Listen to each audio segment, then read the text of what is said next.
listening to Jan Talk. Go. We in the jungle, baby. Number one.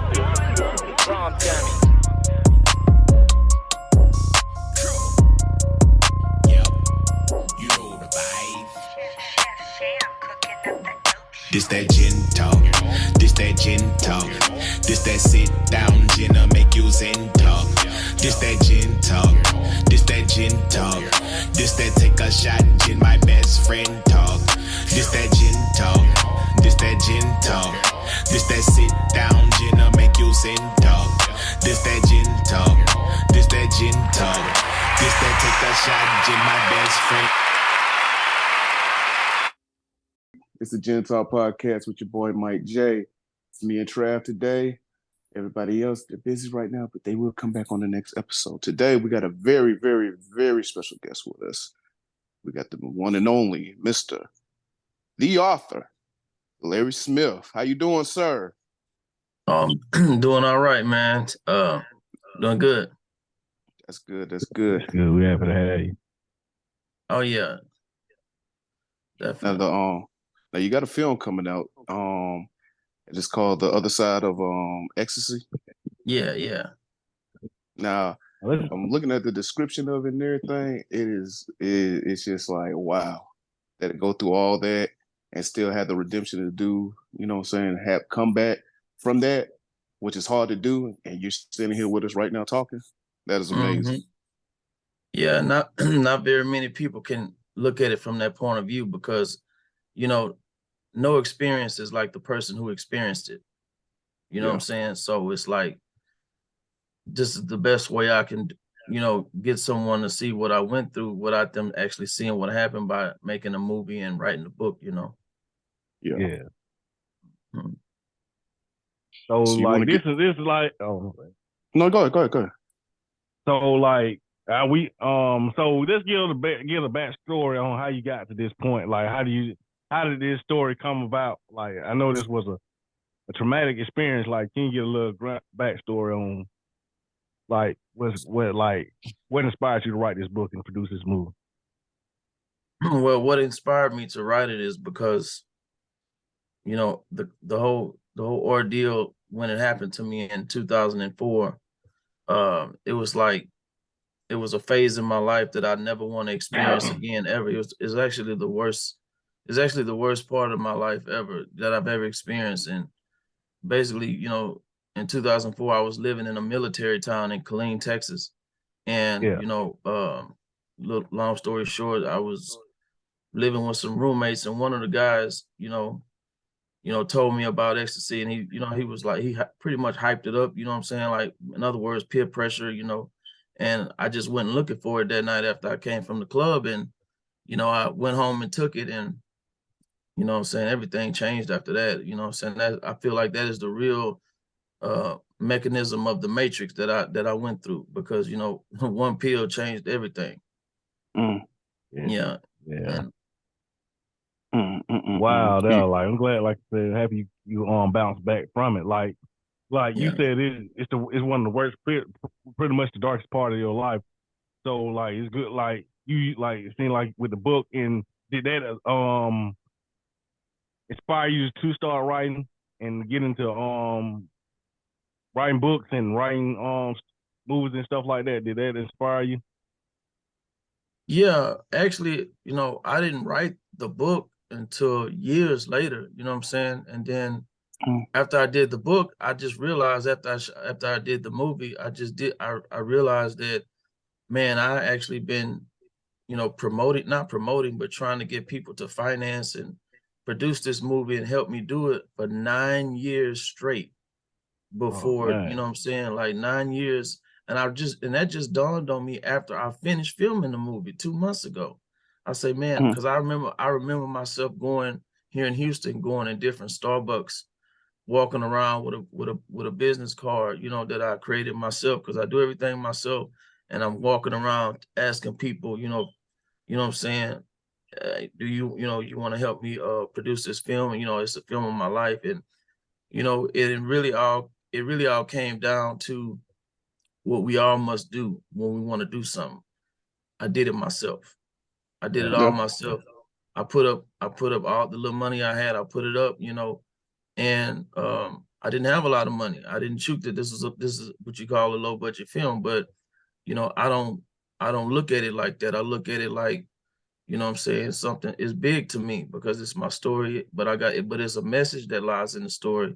And the message is pretty much for people who are struggling with the terminology mental health. Like that is a real battle today that is so strong on people that if you talk about it, you might get laughed at. You will get laughed at. And that's hard to deal with. I know that's hard to deal with. You know, I went through all that, you know, being depressed. And, you know, before I was writing, I was depressed for almost 3 years straight on pills. And, you know, all I ever encountered was my people around me, you know what I'm saying, looking at me like I was nothing because I wasn't able to function and socialize with people around me. That's a world that will make you kill yourself if you don't bear with yourself. You know what I'm saying? Yeah. And I had to encounter all that. And so I feel like God, you know, Allah, you know, I feel like God had got me on a path where he wants me to not help. He wants me to save people who are afraid to talk about what they're going through, you know? Yeah. That's a Did very you touchy like? subject. Yeah, so did you like did you seek into like counseling or therapy during that time? Yeah, I did on and off. You know, I seeked a lot of counseling, and you know, I went through different ones, and I had to feel my way. Which one works for me? Which one wants to listen to me and stuff like that. So, you know, after being diagnosed with schizophrenia in 2006, that's when all of this, you know, the medication and all that started. And then, you know, after some years, I started finding my little niche, and I started writing poetry in 2010. And then after I started writing poetry, some just told me, man, I was writing poems, and some just said, turn this into a book. And then before you know it, after so many poems, I started visualizing my face on back of a book. And before you know it, I published it. And as soon as I published my poetry book, everything changed for me. My mindset changed after I saw my face on a book. That's why I wrote a book called The Power of Achievement. I got an audio book called The Power of Achievement, because when I wrote my book and see my face on it, it changed my whole mindset. Like it was nothing no one could tell me that I couldn't do, you know.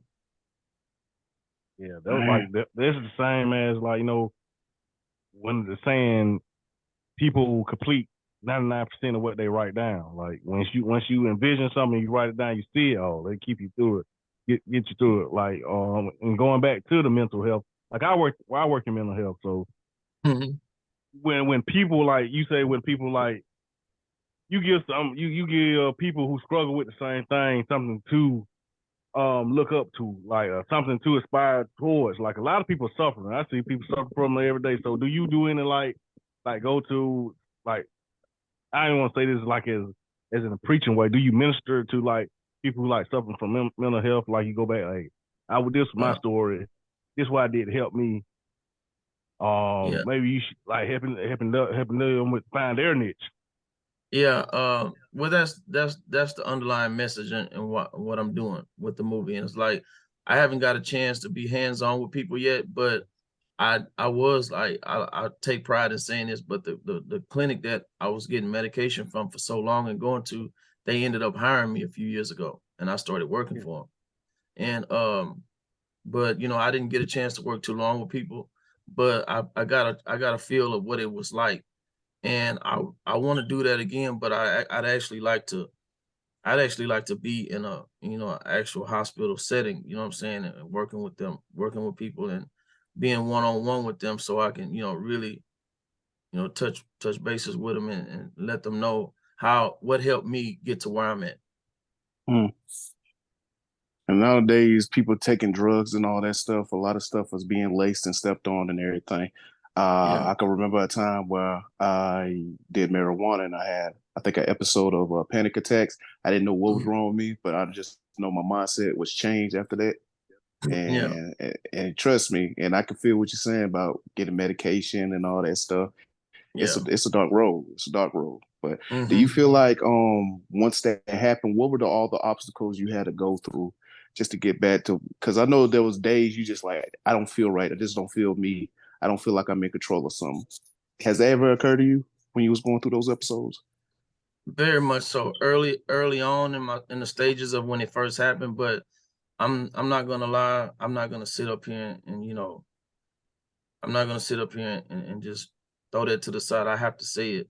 A lot of my family, around me, they didn't understand me, and I had to deal with a lot of negativity because when you go through something real drastic and then you come out of it and you start building yourself up and you become an author, man, you finna get a lot of criticism from people who saw you go through that because they don't know how to accept that transition that you did.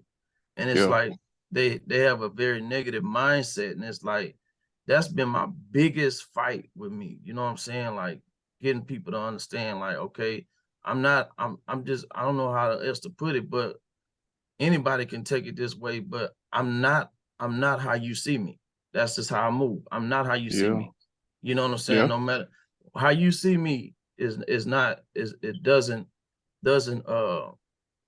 how you see me doesn't control how I move, I handle myself. It doesn't true. mean that I can't do something because you see me one way. No, I have a mindset where if I see something and I envision it and I want it, I'm not gonna go to nobody and ask them, can I do it? I'm gonna do it, and I'm gonna get there. Yeah. A lot of people need to do that because when you try to go on a course or go a different lane, yeah, you're gonna have people, Yeah, you're gonna have family. Family wants you to stay in the little slow lane when you want to go to the fast lane, and so they really exactly. want you to stay in the slow lane because you're gonna be safe. But sometimes in life you got to take risks. Yeah. So yeah, Hmm. but yeah, so I understand you was doing the book. So do you I don't know if you want to get into it. Do you because I took Xanax before. What are the medications did you take, or did you have like a trouble like some medications that didn't make you feel good or made the symptoms worse? Yeah, and I call that little phase of trial and error. And you're gonna go through that with every medication. And but the thing is your body has to get used to the right thing. You know what I'm saying? Your body Yeah, has to get used to the right thing. It's like you got to find the right match, and once you find the right match, it'll put you on a straight path, but you still gonna deal with side effects. And the thing is, I haven't figured out how to get around that, what I'm saying? But there's nothing wrong. Also, there's nothing wrong with trying to, take an all natural path too. You know what I yeah, mean? Oh yeah, yeah. An all yeah, natural path because, you know, all I've ever encountered was the the uh the psychosis and the antipsychotics and the medicine. But as far as like taking a natural path, natural step, I mean, what could go wrong? What's the worst thing could happen? You figure it out and it helps you. You know what I'm saying? But the thing about going naturally is if you're not disciplined and consistent, you wasting your time. yeah, Whatever you taking, whatever you doing, you got to be consistent. Yeah, yeah, that was anything. Yeah. Mm-hmm. Gotta be consistent. Yeah. So like we're going like well yeah that, I think that with the medication version too because I kind of like I have worked in different facilities like once people get like once they get well enough to get back out start living their normal life they stop a lot of people start taking the meds altogether and they relapse and start having they might start off as a small episode one Yeah. day about 2 weeks later another Mm-hmm. episode then they get back full blown to what they were before they got the help they needed. Yeah. yeah, I did that early on. I was going through those stages, getting out and feeling comfortable. For a long time, I was like, I don't know if I never I'm not gonna say I never believed in the medicine, but I just wasn't consistent with it as I am today. Like I take it every single day because I know that if I miss it, I know what's gonna happen. So Hmm. Do you think society has a bad stigma on people with schizophrenia? I I think yeah, I think just to Yeah, absolutely. Absolutely. I think some people take a liking to it, and some people, feel like, they feel like, for some people, they feel like, if they see you one way, they see you as a handicap, or they see you one way and you performing another way, it irritates them. Like you're performing too well from my perception of you. You know what I'm saying? So I like to talk about that but everybody don't think like that. I'm just speaking of the ones who do think like that, you know. And sometimes I'll be, at a war with myself, but I'm really speaking the truth. It's just I'm not trying to categorize everybody. Yeah, yeah. Mm. That'd be like from my experience, that'd be the biggest battle, the clash between you and yourself. Because like Yeah, yeah. me, like seeing schizophrenia firsthand on is like that's exactly what it is, like a battle. Like it's a battle going on in your head 24/7, every second. Like I'm Hmm. cool, then you talking to this person, like it just be a battle. Hmm. And Yeah. like I know that you told me like you almost lost your mother with this encounter. Can you get into a little bit of that? Yeah. When I had took the pill and came home, and that's when I got home, I was really, really out of it. So I knew who my parents and stuff was, but I just really couldn't just connect with them because I was afraid of them. Like it's like I was in a world where I knew who they was, but then again, I didn't know who they were.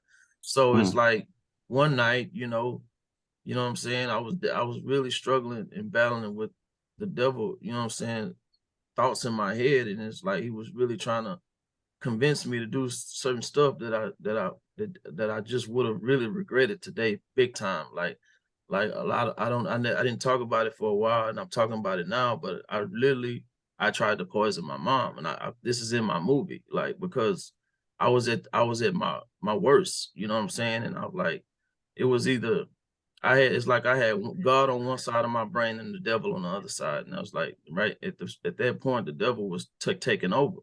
And uh a good thing, I'm glad, I thank God that it didn't happen. I didn't hurt it, you know what I'm saying? But just to look back on that helped me realize that, because I mean, let me get into this. Like after all that happened and I came out of it, I it's like I owe a debt to God. And I told him, I said, God, if when I was bit like messed up, I said, God, if you help me get out of this, give me my mind back.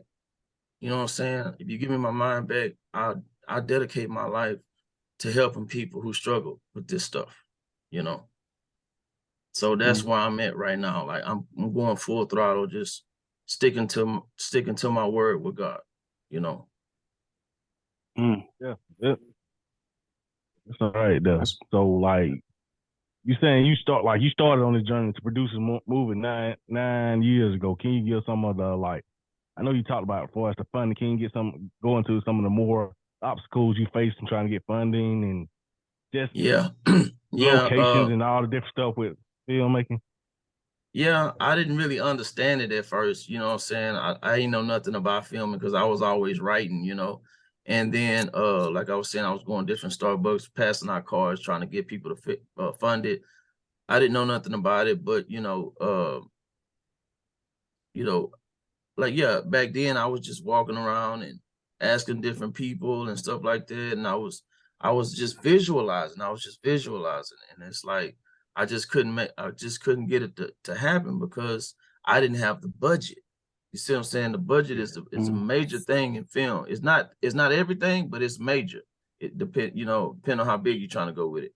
But I didn't have the funding, and you know what I'm saying, I'm a person back then, like I was so determined and dedicated to get my movie out. It's like I was reaching out to different companies, Googling people and all this stuff, and they were like sending my script out, I mean, sending my stuff out, and they were just I mean, I've gotten so many rejections, bro, that it's like I just let it roll off me like water, bro. It's like I still get them. I still get them, but now I'm in a path where I'm doing things myself. So it's like I'm building myself up to the point where now I'm getting in position to where I can actually, tell the person who called me and say, hey, we want to do business with you. And I can actually say, you know what, give me a day or two to think about it, because I'm building myself up.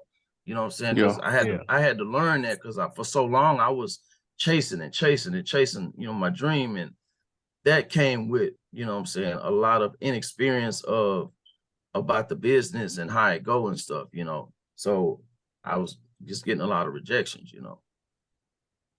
Do you feel like some of these companies, was there a time where you was talking, like negotiating with a company and you felt like they was taking advantage of you, or has that never occurred?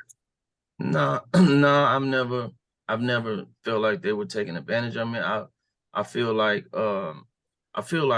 with the writing industry, I don't know too much about the movie industry, but the writing industry, I just got into the movie industry, but the writing industry, it's like this, you know, learn how things go, because if you're a person that's trying to take the traditional route like I am and get with a major publisher, you know, where they pay you an advance to work on your book and put out the next book, you got to do everything by the rules. You got to get you an agent. You got to get you an agent. If that means get you an agent, that means that you got to sit in front of the computer, or you got to find somebody to write you a good proposal. That way they can get you in the door with a publisher. You know what I'm saying? And that's just, you just got to go by the rules. But if you want to be independent forever, you know, you can just do it yourself and just buy a bulk of books and keep selling them. But I don't want to take that route. I always use this example. I want to be, you know what I'm saying? I want to be basically another Stephen King, you know, but I want to be Larry Smith III, you know, and I want to be on that level though, you know? And I feel like all these rejections, I feel like it's happening because when I actually get there, I'm gonna look back and say, man, imagine if this was given to me, I probably wouldn't have got here. You know what I'm saying? Because I didn't earn it. I want to earn it, you know? I want to earn it. Feel better when you do it that way. Yeah. Definitely. It hurts though, boy. Them rejections, boy. Nobody They hurt, bro. Nobody don't like to be rejected, but sometimes it's always a silver lining in rejection, because sometimes it might be what you needed at the time. So sometimes, like you said, you get it too fast, you ain't gonna appreciate it. So sometimes rejection leads to just the right timing. Timing is everything. Especially, I don't care whatever you do, especially like writing, whatever you're doing, timing is everything. Because if it comes, like they say, something come right on time, that's probably what it is. I set up for something great. Yep. It builds character too. So really does. But like I said, a lot of people like chase the money, and they go in there getting the deal they don't like, and now they miserable. So Yeah, so you won't be tied down. So is there any because I know you said Stephen King, is there any other, like, if you could work with somebody in the industry right now, who would you like to work with? You mean like the writing industry? Writing industry or film industry? Film, I mean, right. I start with writing industry. I probably would like to oh yeah, this is easy. You know, for the last 5 or 6 years, I've been, you know, following, you know, Oprah Winfrey with her book club, and that is one of the major things that I'm approaching right now. And it's like one of those things, like you say, you know, timing, because I got to bring her to me. I can't go to her. She's got a big following, man. But I want to make her book club. I got 5 books, and I ultimately got to write one that is going to be appealing to her. You know what I'm saying? In some kind of way. Yeah. And but that is my goal as far as the writing industry, but not a film part. You know, the film part is more like I'm just not getting started in it. So it's like what I started my own film company because I want to start filming the movies on the books that I've written. You see what I'm saying? So I'm doing that. So who I would like to probably work with, you know, it would probably I would probably say maybe Spike Lee. I would probably say maybe Spike Lee. That's dope right there.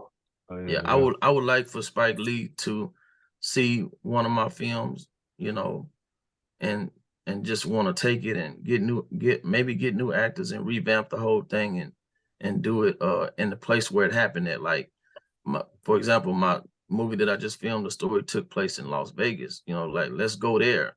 That's the type of filming I want to do. I want to go to the actual spot where it happened at and just set up and shoot, you know.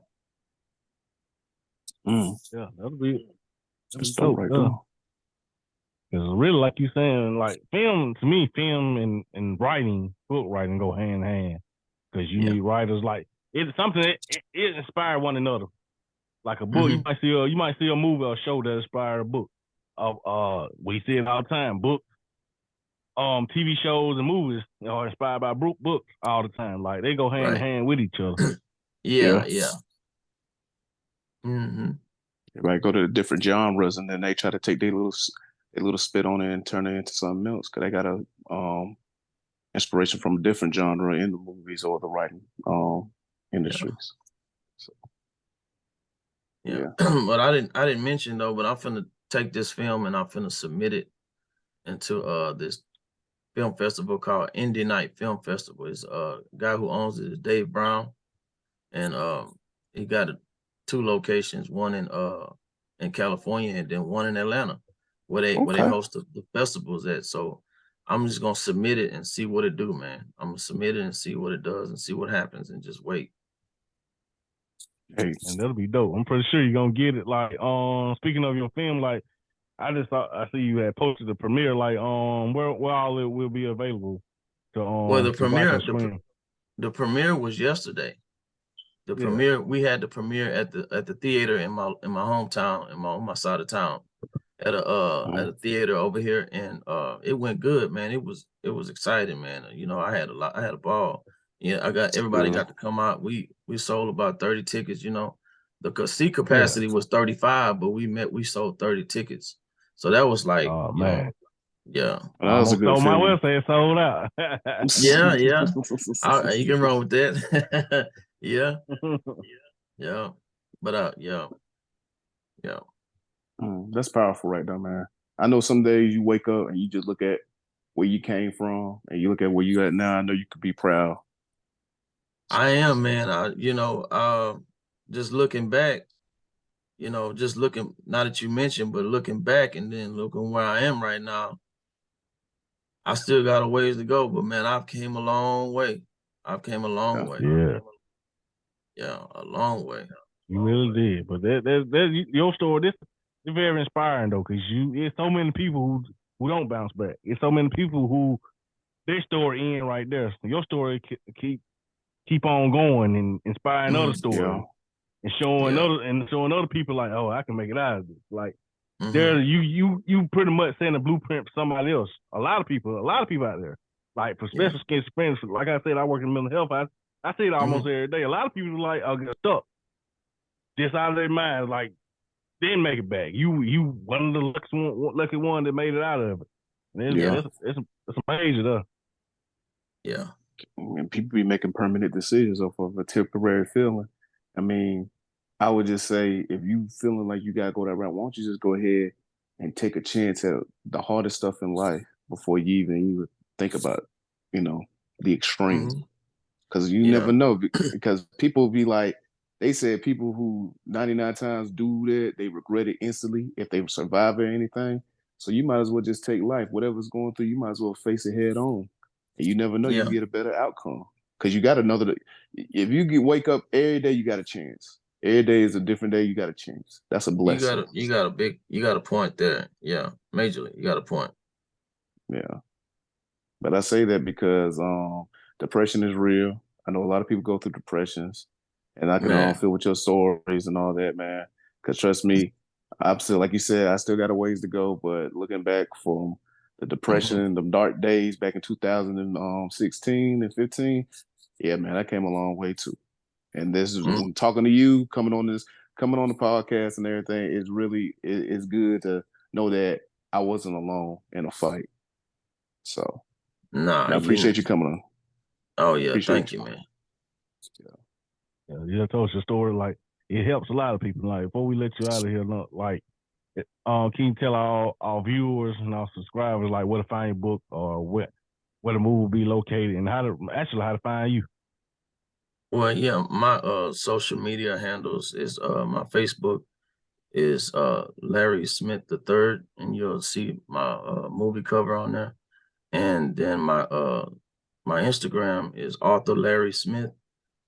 And but yeah, most of my books you can find them on Walmart.com. and you just type in my name, Larry Smith III, and they'll all come up. You know. All right. And then, like, one more thing, like, do you got a message for anyone or anybody who's going through something like, especially dealing with mental health? Do you got a message for them? Yes, I do. I do have a message for them. Whatever, who's ever listening to it, whatever is going on right now, whatever's going on, just know that I'm not promising that, you know, you're gonna get better tomorrow, but if you just don't give up and just hang in there and fight, because it's brutal. It's not hard, it's brutal.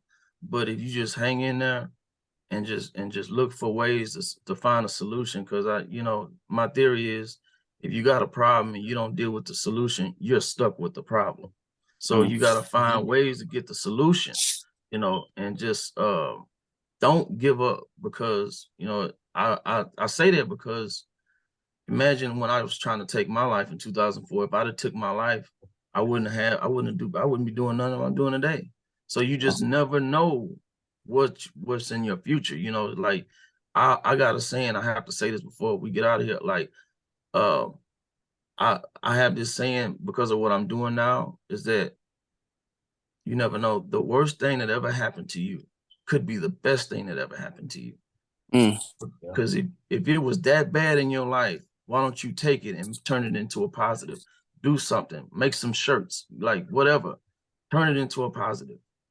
You know what I'm saying? And don't let people, don't let people talk you out of what God put in you. You know what I'm saying? It's deep right there, boy. That's powerful word. Yeah, it really is. Yeah, man. I hope y'all really enjoyed this episode. I hope everybody got some from this episode, because we really want y'all to be here. If you're giving out good energy and not hurting anybody, you trying to strive and do something, we really want you here. And everybody has untapped potential. You just got to go ahead and unlock it. So I want to thank Mr. Larry Smith for coming up here. The Other Side of the Ecstasy is coming. You said it's drop. When is it dropping? I was gonna put it on YouTube, but I'm actually we just got through filming, so I'm looking for like a distributor to put it on. I have to see who's gonna accept it. You know what I'm saying? But basically, I'm shooting for Tubi. That's gonna be the end goal. Yeah, Tubi. So yeah. Oh, trust me. Promotion. You need promotion. We got you, sir. Okay, that's what's up. I definitely appreciate that. So, you got anything, Trev? No, like, again, I want to appreciate you for reaching out and coming on. Like, this message in this episode we need it for somebody. I don't know who, but somebody need this, and then somebody need to hear this. Like, the story don't have to end where you think it'll end. It can always go on. You write your story. Like, you the author of your story, so you write for where it want to end. You and God, nobody else writes your story but you. So whatever you're going through, you can make it through. Yeah, definitely. Yeah, man. You already did this plug, so you want me to just go ahead and sign out? Yeah. All righty. So, ladies and gentlemen, it's been a wonderful, wonderful episode of the Gen Talk Podcast. Thank you, Mr. Larry Smith, for coming on with us today. Oh, no problem, man. Thank you. Yes, sir. Yes, sir. We got you, Appreciate sir. So, as always, we in the jungle, baby.